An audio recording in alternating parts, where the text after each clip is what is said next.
Good evening from Swansea, wrestling fans. I'm your host, Ben Allison, and you are watching Wrestling Republic's daily broadcast, your one-stop shop for professional wrestling, insight news, and reviews on a daily basis. And it's a busy one today. We have some huge free agent news and also a couple of pretty interesting WWE updates. In addition to that, of course, as we always do on a Friday, we're going to preview this weekend in wrestling. And here in my studio, whatever you want to call it, I've got the Christmas decorations up now. It's Christmas time. I got a Santa hat on my chair. There we are. I mean, I love Christmas. Christmas is very close now. It's 19 days away. I'm excited. But the question is today's first panelist, Anthony, excited? How are you today, Anthony? I am. This is the only daily that I'm currently scheduled for this week, unless I'm filling in for anybody during the weekend. But yeah, I'm excited. I always have fun doing these things. Yeah, and we're in the holiday season. I'm planning on decorating my trees tonight. I have 2 of them now. Oh wow. So yeah, I'm looking forward to doing all that. And this is a stacked list of topics that we're covering today, so I'm very much looking forward to getting into them. Absolutely. It should be a fun one, no doubt about it. Also joining us, we have another regular here on Fridays. We have Jordy in the bank. How are you today, Jordy? I'm great, man. I'm great. It's Friday. I always like being on Fridays. I say it every time because it means I finished work, and the first thing I get to do really to start my weekend is talk to you guys on the daily, talk to you guys in the comments. But I'm a bit gutted I didn't get anything Christmas on display because I've got some stuff here. Look. Hey, I wrapped some garland. That's really not comfortable. I probably won't do that for the rest of the show. But there you go. It's there. It's just in the little corner here. So Merry Christmas, everyone. Merry Christmas indeed. I am hyped, but what I am also hyped for is to read everybody's comments today. We have a happy Friday, Wrestling Republic, from Numero 1 Superfly. Shout out to you, Numero 1. We have Shard in the comments as well. Shout out to you, Shard. But without further ado, let's talk about something else that I'm very excited about, and that is the fact that Pentagon Jr. is now a free agent. He has officially been removed from the public AEW roster page. There's been a lot of speculation for a long time about his contract along with Phoenix's contract. The rumor is Ray Phoenix has had some time added onto his deal, so he's been unable to leave, and they'll have to wait a while for him to leave the company. But Pentagon is now gone. Now the question is, and it's a big question, will companies wait for both of them to be available to sign them, or will a WWE, will a TNA go in for Pentagon now and try to get him as a single star first? A lot of people really want to see him in the crowd this Saturday at NXT Deadline. It's been a little while since we've had many people in the NXT crowd, so that will be very interesting, no doubt about it, if it happens. But the question, Anthony, is will it happen? What's your thoughts? Well, anything is possible if he is definitely a free agent. I think that the belief that I think a lot of us had was that WWE wanted both Lucha Brothers. And probably what they were probably going to do, like they did with SmackDown with the Motor City Machine Guns, they probably would have done the Lucha Bros on Raw to try to jumpstart the Raw tag division and make that division mean something. That's my pure speculation, just based on the way they kind of run things, and if the rumors were true that they were destined for the main roster as opposed to NXT. As far as this situation now, it's a little convoluted. Speculation with Phoenix that time was added to his contract. I would hope it's not a situation where it was just added out of spite and you're not going to do anything with him for 6 months or however long the extension is, and you're just going to pay him to be at home just to spite WWE for not, because he wanted to go there. But Penta alone is a marketable enough character. When you look at where he got introduced to a global audience, an American audience outside of Mexico, it was Lucha Underground. And he was mostly promoted as a single star. He really didn't tag with Phoenix. That really kind of started after that, at least publicly, when he was in Impact and then obviously in AEW. If I'm WWE, I want him regardless because he's very marketable. It's the type of character you see. It's eye catching. It's a lucha character that's very eye catching, both young and old. People go, "Who's that?" Like it's that type of look and appearance. If I'm WWE now, I would put him in NXT only because realistically, who do they have name value wise? And plus, there's going to be people that move up. If Raw and SmackDown are going to 3 hours, there's going to be people that get moved. So you're going to have people in anyway. And if you want to keep him in NXT until Phoenix is available, the other option is TNA. He has history there. He's a former TNA world champion. They could obviously use the talent, knowing that both WWE and TNA kind of have a working relationship. It would not shock me if they work something out. Like, listen, we want him eventually on the main roster. But in the meantime, if you guys can use him and build him up so that he's more seen, because really in AEW he hasn't been really seen and pushed in a really long time. So when he goes to TNA or WWE, he's going to need some build-up time, is my thought. But yeah, he's not going to have a shortage of suitors. A lot of people are going to want him, and I think AEW kind of burned the bridge with him, especially what they did with Phoenix. So pretty much, I say WWE or TNA, but if WWE wants him, that's where he's going. Yeah, absolutely. I mean, I've just looked up online his age and Ray Phoenix's age. He's 39 years old, so he's starting to, get on a little bit now, but, still in his prime, towards maybe the later part of his prime, but still his prime, no doubt about it. So for him to come into WWE to NXT, like you suggested, and be a top singles star for a few months, really get established while he's waiting for the arrival of Ray Phoenix. Then when Ray Phoenix comes in, you can have them as a tag team on the main roster. They already know who Pentagon is. They'll then learn who Ray Phoenix is in case they don't know him. Yeah. And then eventually, I mean, you could have Ray Phoenix for 10, 15 years, still only 33, very young, great age to get onto that main roster, no doubt about it. The fun part is two very quick things. One, in NXT, they are doing a storyline on who attacked Eddie Thorne. Yeah. And on last night's Impact, they flashed a number 23. I don't know if that's any tie to him, but like you can do something. There's plots you could drop him in if you really wanted to at this given moment. Is my point. 23. I have no idea. No idea who that represents. I mean, it was shown while Sami Callihan was in the ring, and obviously I could see them having some type of feud. PCO might have been in the ring too. It could be Michael Jordan. Oh, no. Oh, there we are. Michael Jordan. I don't think TNA has that kind of money. Space Slam. We're doing Space Slam. He's going to come back and do a wrestling movie. Jordan Michael is in the impact zone. But now let's go to the comments. Shard says Penta is a star. I'd sign him as soon as possible. Numero 1 Superfly says, if Pentagon Jr. decides to join WWE, what better way to make a name for yourself than make your debut in the Rumble and throw Rey Mysterio out and take over the LWO? No, please don't put him in the LWO. Please, no. Sean Ellis saying, I said this a long time ago, the Lucha Bros are coming to WWE, but the question is, whose faction are they joining? I don't think they need to join any faction. No. They just let the Lucha Bros be the Lucha Bros. Stop anytime somebody's Latino shoving them in the LWO. Like it's true. It's not a good. It's worn out its welcome in a lot of ways, like Judgment Day has. For it's kind of run its course. But yeah, I'm very much looking forward to see what WWE production can do with the presentation of a Pentagon. Absolutely. Trillcam1 says 100% in reply to that, Anthony.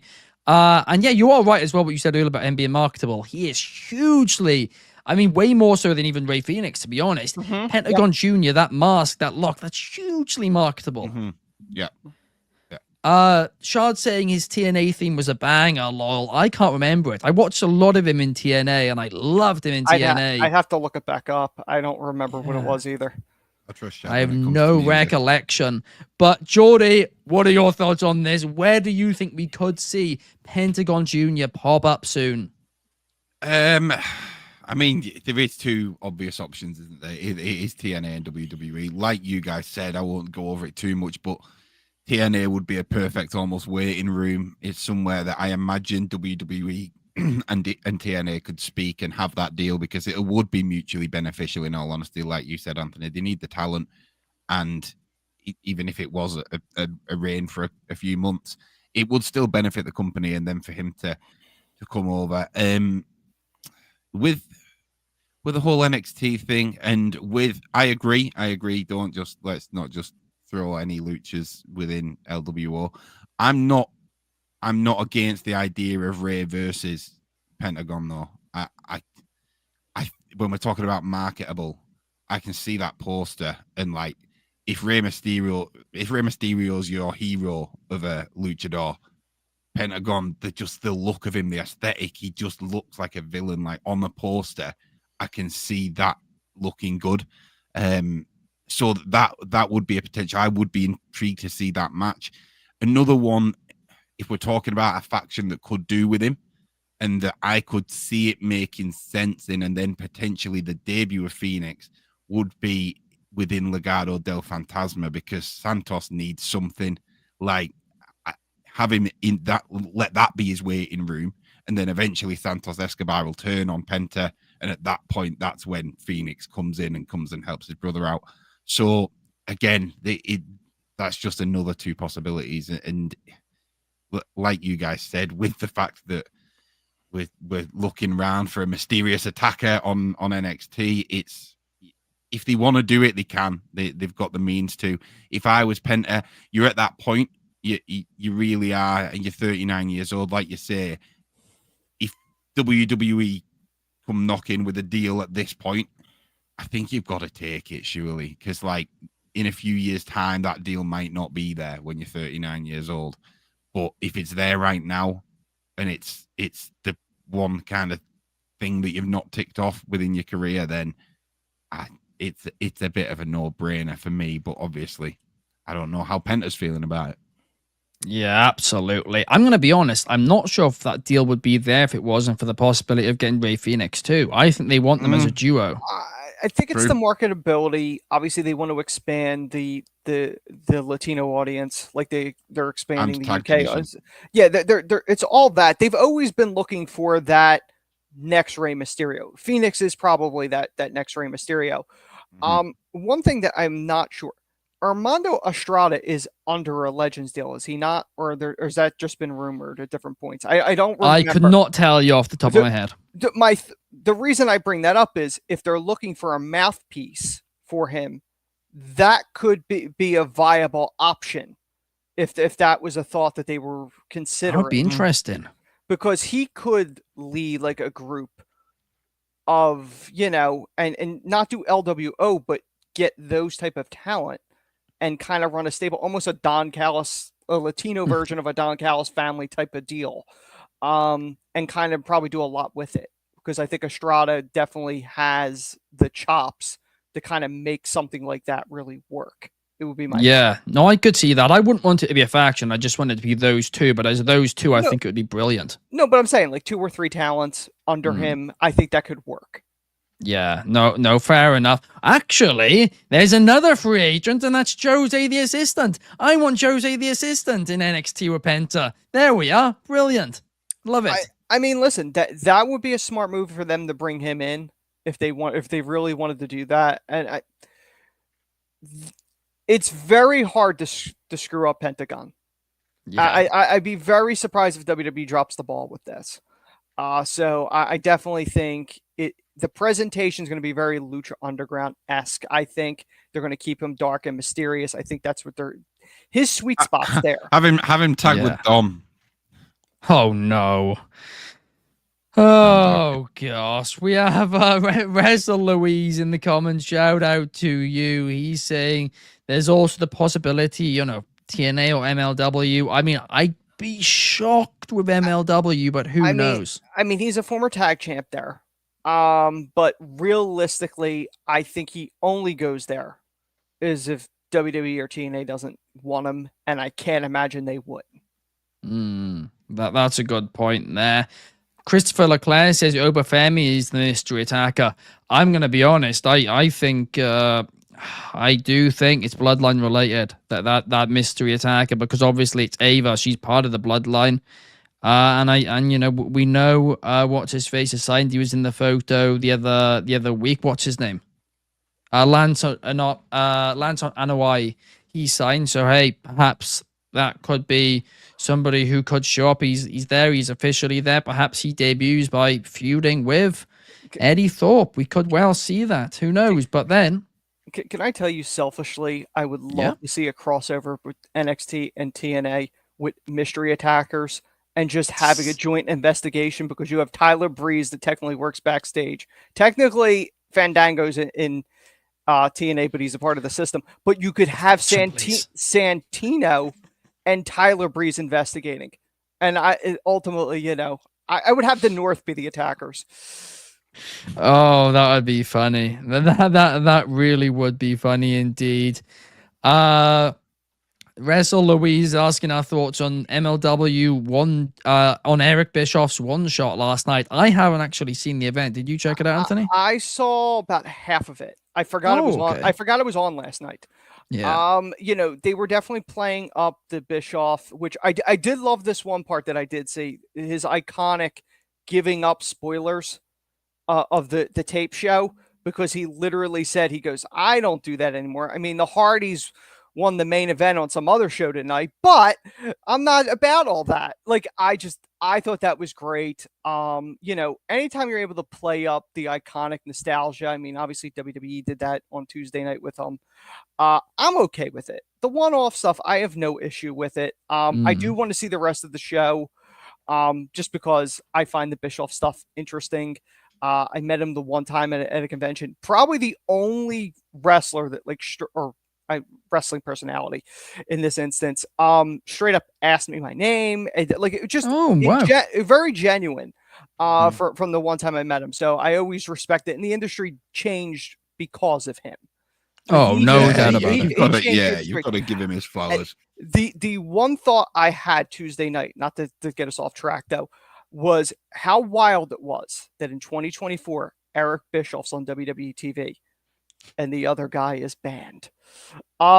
Which, thinking back in the day during those Monday nights, that is nuts. No one would have believed Vince McMahon is banned and Eric Bischoff and Paul Heyman are fixtures on the same week in WWE TV. Yeah, that is nuts indeed. I mean, Shard said he was better in MLW than NXT. Also, he fired yesterday a former guest of the Sunday Night Spotlight, Alex Kane. I saw that. So I don't know what that's about, but yeah, I don't know. Shout out Alex Kane, great guy indeed. But now let's move on and talk about somebody else who's, you know, legend, who's come back round, and that is Jesse Ventura, because he will be on commentary. He will be at the announce table for next Saturday's Saturday Night main event. Of course, WWE's quarterly special on NBC. They said it's going to have a bit of a retro vibe. A lot of people, including myself, are very excited to see how it's going to be presented. We don't know who's going to be on the announce table alongside Jesse Ventura. I mean, I guess Michael Cole, but we'll have to wait and see. But I mean, this is exciting. I mean, Anthony, what's your thoughts on the return of Jesse Ventura to WWE? I think it's a very cool thing. Jesse Ventura was the voice of a generation. He was the voice that people heard in the 80s. You know, other than Gorilla Monsoon and Bobby Heenan, say what you will, Jesse Ventura and mostly Vince, it's an iconic voice from a generation. Obviously, Jesse had fallings out with the company for years. That was because of Vince. Vince is gone. So to see Jesse Ventura back in the fold, he was controversial during his career. Long before CM Punk was cutting pipe bombs, Jesse Ventura was doing that. So to see him back is a very cool thing. He has not done commentary for WWE in 15 years. The last time was in 2009 on a Raw, I believe. So I don't know. My only concern with this is I don't know how well Jesse is familiar with the current product.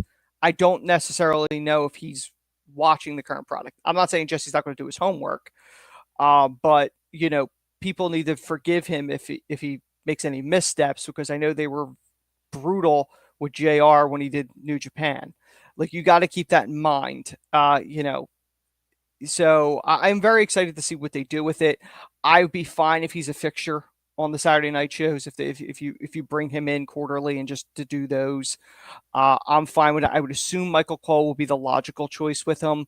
Obviously, Michael's a veteran, and Michael could kind of fill in the blanks with him. That could help him along the way throughout the day, leading up to the show. Jesse's an absolute pro. I am sure it's going to be a lot of fun. It's going to be a different announce style, because there's only one Jesse, the Body Ventura. So I think it's going to be a lot of fun. Somebody's Archie, one of our writers, said to me, he's like, you think that any of the rumors about Hogan would be true? Because I know Hogan's name's been floated. I said, listen, I know Jesse took the shot at Hogan because they have history with the whole union thing, and Hogan being the one that ratted him out. But I don't think you're not going to get a match. You're not going to get a match between those two. Nobody wants to see a match between those two at this point. And I think Hogan would not allow himself to be put in the position to be embarrassed. And Jesse can absolutely embarrass him on that mic. So I don't think we're going to see a confrontation between the two. But I'm very much looking forward to this 80s style nostalgia that they're going to do with Saturday night's main event next week. It's going to be exciting, that is for sure. We've got Shard saying that he's hyped. Wrestle Louise saying that it's a pay-per-view caliber Saturday night's main event. That is for sure. Sean Ellis saying he was a great mouth during the classic WWF era. Shard wants 3 people on commentary. And Wrestle Louise is pointing out that what's funny is that Ventura was also serving as governor while on commentary at one point. That's fascinating. Yes, he was also the guest referee for the SummerSlam, that he was the governor for with Triple H defending the title. But it is funny because I did see the clip, because I was looking. I was like, when was the last time he did commentary? And it was a Raw in 2009, and it was him and Vince on commentary. And Ventura straight up said, he's like, "Call me governor. That is respectful because I am the governor." Like, it's like you just like you could hear the tension between the two of them, and it wasn't, and it wasn't just all this is for show. Like, there was legitimate contempt there. The line of lines though was Vince going, "I've never broken any laws." And looking back on this now, 15 years later, doesn't age well. Anyway, it did not age well. Sean Ellison, he's the one who put together Piper's Pit with Hogan and Andre the Giant at WrestleMania. I did not know that. That's fascinating as well. Numero One saying he's sure that Ventura is going to enjoy it. And Christopher Leclerc says, where are we going to see who is going to be the first Women's United States Championship next Saturday night's main event? Well, we'll find out the next step. Yeah, we'll find out. But we'll find out who's going to be in the match some more tonight on SmackDown. That is for sure. But now let's move forward, because before we talk about the next topic, I want to talk about one of my favorite things, right? And that is Demand Progress Plus. Right now, it's the season of giving, but sometimes, well, you got to gift stuff to yourself as well, don't you? You need to get stuff, you need to spoil yourself. And let me tell you, if you are a wrestling fan, there is nothing better you can gift yourself than Demand Progress Plus. And you can use code WatchProgress1 to get 50% off your first month on Demand Progress Plus. It's the home of Progress Wrestling, the home of Defy Wrestling. There's so many promotions on there. Honestly, there's tons of them. It's so good. It's so user-friendly. If you're like me, if you get the app, there's like a 2x speed option on there too. I love watching things in 2x speed because I'm absolutely insane. But honestly, guys, it is such a great platform. There's so much good wrestling on there, and they've had quite a few great events this month as well. Also, we are going to be having a lot more progress content coming to you guys in the next week or two as well that we are filming next week. So get excited for that. But now let's move forward because we need to talk about WWE changing some of their TV times because we have two new pieces of information. The first one is that when WWE Raw goes to Netflix next month, it's going to be live no matter where it is in the world, which means during the European tour, which we know we're going to see for like a month on the road to WrestleMania, it will be live during the afternoon for the Americans, right? It'll be live around 3 p.m. Eastern, 12 p.m. Pacific. That is the time of the daily. We might actually have to move the daily an hour forward thinking about it now, because no way can we go against Raw. I've only just said, now I'm saying that out loud, I've realized, yeah, we're going to have to do that. But also the other time change that we have found out is that pay-per-views going forward, at least, for the time being, it's sticking at 11 p.m. UK time. That is 6 p.m. That's 6 p.m. Eastern, 3 p.m. Pacific. So it's 2 hours earlier than it was a couple of years ago now.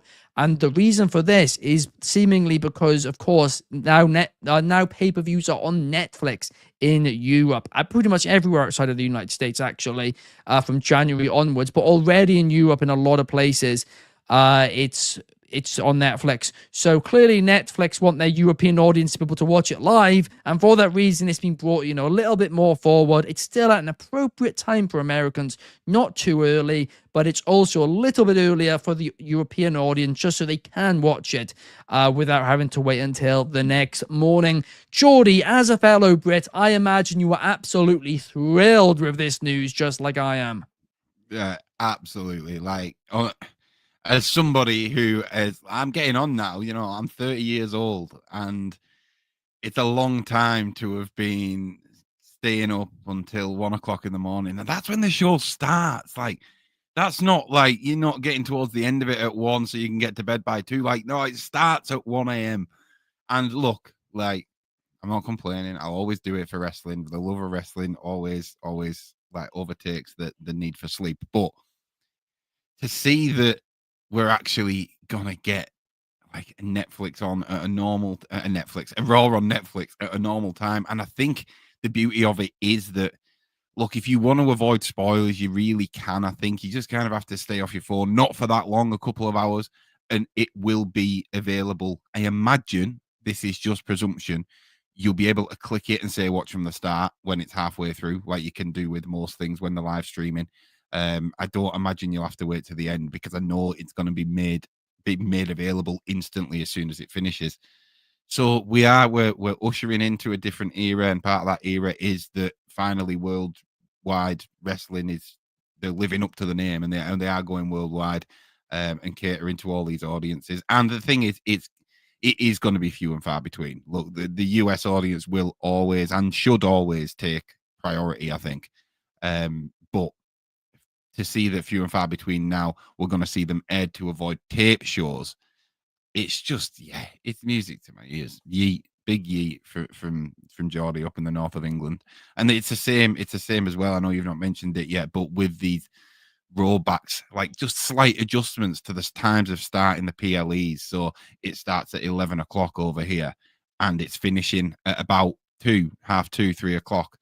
And it does make such a difference. So long may it continue. And especially with the PLEs, if this is the alternative, because I know there was rumors swirling when the TKO merger happened that WWE was going to move back to Sundays. And if we're going to, instead of that, roll them back earlier so it doesn't clash with UFC, whatever the reason is, I'm all for it. Yeah, I mean, this one and Survivor Series as well, neither of those did clash with UFC. It was just that one for Bad Blood they did, and I presume, based on what... No, but I think they're doing it as well, so it's you're going to do it so it's more and more often, people get used to it, so then when it's the UFC one, you're not really adjusting the time. It's people are just used to it by that point, so it's not like we're adjusting WWE programming for it. It's just oh yeah, WWE's on at normal time now. The rumor for when those events would be the TKO, which those weren't like a rumor, those were from the TKO whatever his name, what is he, the president or something like that? Mark Shapiro. He said that the plan is when the NFL season's over for certain pay-per-views, have a UFC show on the Saturday and then a WWE one on a Sunday. So we've not gotten to that time in the year yet. So maybe they will do it. I'm hoping not, Jordy, because just like you, I want these earlier times on a Saturday. It is ideal. I want to clear up something that Wrestle Louise is saying, that if Netflix is going to have issues with streaming all this, this was obviously because of the Mike Tyson, Jake Paul fight. Triple H made a joke. He made a joke which he should not have made, and now he's doubled down on the joke. The reason he shouldn't have made the joke was it led to people actually believing that this could happen. That he made a joke saying, if 60 million people are watching WWE, you know, I'd be fine with buffering. It's not happening. They have already done streams, Netflix, right, with millions and millions of views, other than that boxing fight, that have been completely fine. It was the fact it was 60 million people, and you're not going to see that in any WWE situation. So it's going to be completely fine on Netflix. Everything else has run fine on there. Here's the thing. Publicly, WWE is going to say they're not concerned. But I'd be very surprised, and then this is just me speculating, I'd be very surprised after that Tyson fight, the NFL and WWE did not call Netflix and going, what are you guys doing? Because it's true, but they've had another stream of 15 million and it had no buffering issues. I think it will have been the other way around. I think Netflix will have been calling WWE. No, I don't think WWE will be panic. Regardless, because here's the thing. They don't want their brand damaged. The NFL is not going to put a Sunday Christmas Day game on there and have it be ruined by Netflix and WWE's. Well, they can't pull out. No. Once they've signed that deal, it's too late. I understand that, but it's a conversation will have been a conversation was definitely had with all parties involved. They're not going to say it, but they're you know, Netflix. No, they definitely would have been a conversation. Netflix is downplaying the. Some people had a problem. I have not met a person that said they did. Everyone had a problem. You are right. You know, so. Well, you're right. They projected 30 million people would watch that fight. 60 million did. Double their projection. You're right, Ben. Whoever made that projection, I think, is actually who might be responsible for this rather than the servers. True. Well, I mean, in all fairness, how exactly do you speculate roughly of like how many people? It's a difficult job, but to get it off by 30 million, it is quite a mistake. Yeah, but like how realistically, there's no way to really determine that. Tyson. It's only like the difference between 1 and 2, though. Like, you know what I mean? So, like, I think they could have got it closer. I think they get it shockingly close. I mean, I agree though that Triple H shouldn't have said that because it comes off in a way that's like, I don't care, we're getting our money, so if you can't watch it, like, it was bad. It was a bad comment. Yeah, it was bad. It was a bad comment to make. Like, I laughed, I giggled because, like, trust me, if Raw buffers on the first, he won't be laughing anymore, and he will look like such an idiot for making that joke. So, like, you just don't do it. But we'll see. We'll wait and see. But I'm confident that it won't happen. Yeah, it'll be fine. First one, Mania, they're the big ones. Like, but standard. It'll be interesting to see the Christmas Day NFL game. That'll be very that's because that's gonna be because that's. I don't actually know if it's worldwide or if it's just America, but especially if it's worldwide, it probably will actually be America because they've got deals here. But regardless, I mean, that'll be at least 10 million views, wouldn't it? I mean, it's Christmas Day. I don't remember who's playing in that game, but like it's going to be a lot of people watching that. I would think it might be. I would think it probably would be global because the NFL's trying to expand with that stuff. So they already have a TV deal here, don't they? So I doubt it. Well, I doubt they'll be able to. We'll find out in a few weeks. Yeah, we will. We'll find out soon enough. We got Roll Tide 1990 saying, great job. Thank you very much. Numero 1 saying Mike Tyson versus Logan Paul was a horrible fight. I mean, it would have been. There's no denying this, guys. Nobody's defending that event.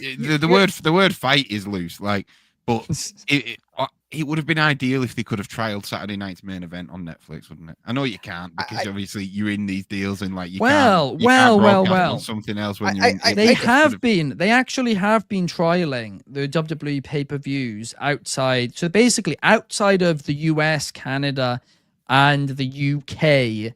I believe in almost every other country, the last 2 pay-per-views have been on Netflix, despite the fact that they've said, like, they've not advertised it. They've just been on there. Because I know for a fact it's been in Europe in most places. So they have been obviously trialing it out. And that's also how we know there's going to be ads on there. Which is like the least biggest surprise ever. But anyway, let's now move on and let's talk about the weekend preview, because we have a lot of wrestling this weekend. Let's kick things off talking about tonight's episode of SmackDown. One match announced, and that is Naomi versus Tiffany Stratton versus Elektra Lopez in a triple threat US title tournament match.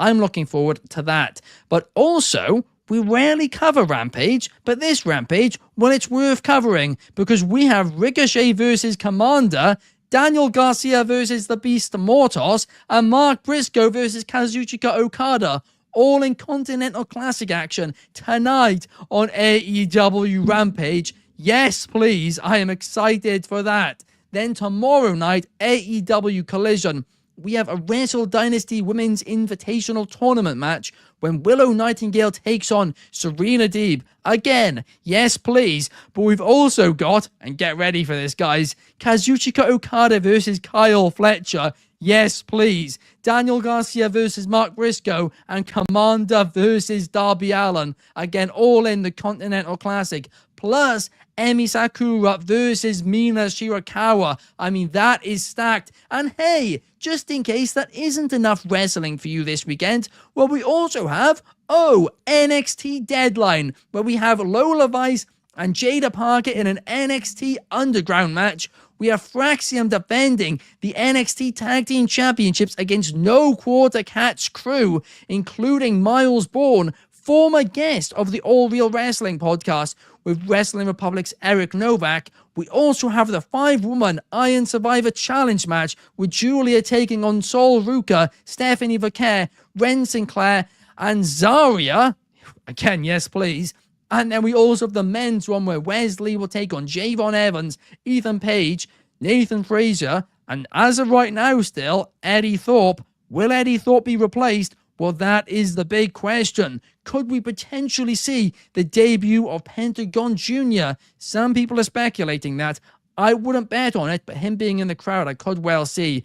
Then in the main event, we have the NXT Championship on the line as Trick Williams will defend the belt against Ridge Holland. What a stacked weekend of professional wrestling we have on our hands, guys. We are being spoiled, and I am so beyond hyped for it. Jordy, I'm going to pass this one to you first. What are you looking forward to the most? I'm looking forward to SmackDown, man, because I need to know what's going on with the Bloodline now, because I would have put, luckily I didn't, and that's why I'm still sat in it, I would have put my house on Solo winning that War Games match.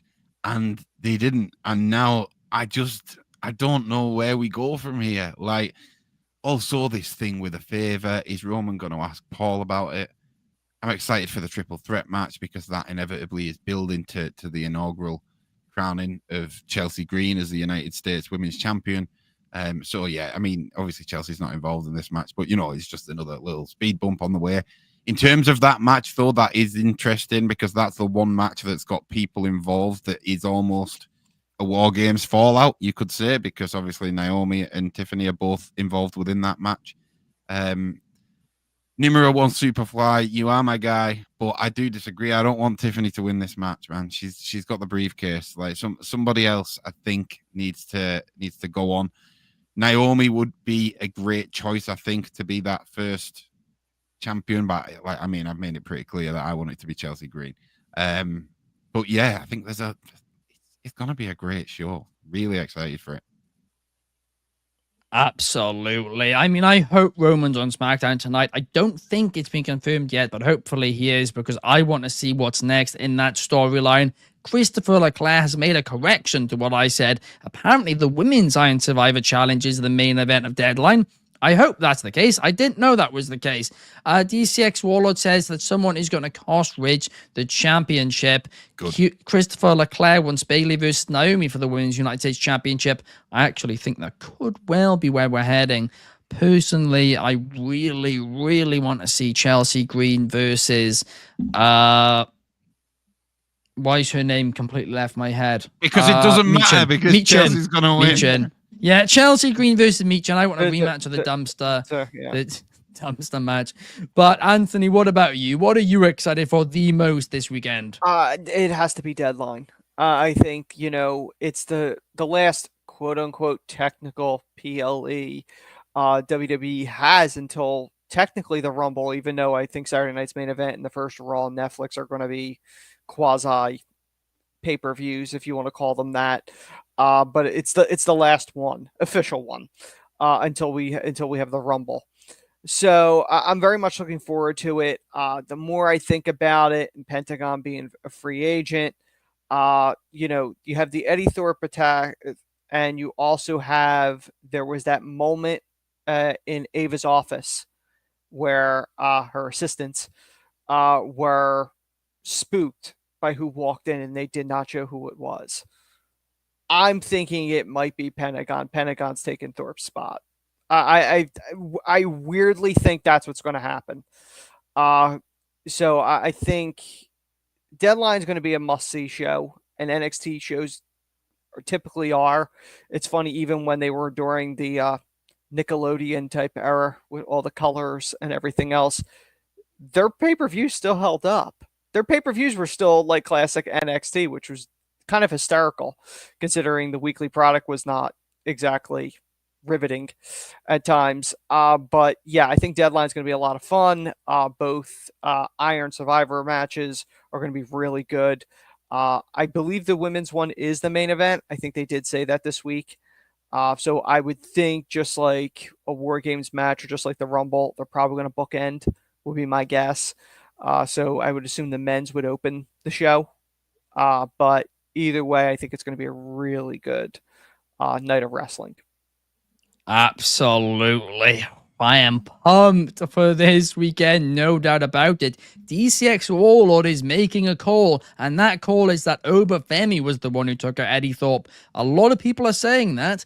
I think they're saving him, though, because I don't think they're going to give him the title shot until the WrestleMania weekend show. But maybe I'm wrong. Get him in the Rumble, and get him in the Rumble. He'll cause a stir. He'll throw a few. I mean, I got to be honest. I think Eddie is so beneath Oba's radar. I mean, yeah. I don't see Eddie as this huge star. Oba, that's a guy you build around. Oba's got that it factor. Eddie doesn't. So I don't think they would waste Oba on that, but would they sacrifice Eddie to put over somebody new like Pentagon? That I could see. Do you know what? I'm going to make a call right now. I believe that it is one of the bloodline who took out Eddie Thorpe. Why would they bother? I predict that Pentagon Jr., like you said, Anthony, I think Pentagon Jr. is going to be the one to replace him in the match. Why would I think the one go after Eddie, though? What's the logic behind They're not. Well, you know why. He pushed Ava, who's part of the bloodline, to the floor 2 weeks ago, and they made a big deal out of that angle. A big deal out of it. I think the bigger deal was Sean pushing him against the wall than it was Ava going down. Yeah, but they made a big deal about that too. I think there's a couple of members of the bloodline, Lance and Hawaii, we know is officially there, who might not be too happy about it. Maybe I'm wrong, but that is my feeling. I don't understand why Penta would attack him, but Penta replacing him, I could see. But Penta would attack him to get his spot. That would be the logic. True, but then that's a bit of a heel move, isn't it? But then again, he's a heel. Who knows? Chris Chaos says you guys have been killing it. Thank you so much. We really do appreciate it. Well, we're going to have to wait and see, guys, but there's a lot of questions heading into this weekend. It's going to be a fun one. Thank you to Anthony and thank you to Jordy for joining me here today. And thank you to everybody who commented throughout the show. We truly do appreciate it. Please like, comment, and subscribe. We will be back same time, same place tomorrow. Plus, the latest episode of Sold Separately, looking at the latest AEW figures, is now on the YouTube channel. Plus, tomorrow morning, we'll have Allison analysis reviewing Friday Night SmackDown. So much content here at Wrestling Republic. Press like and subscribe and hit the notification bell to watch our videos each and every single day. We'll see you guys tomorrow. Ba ba ba ba.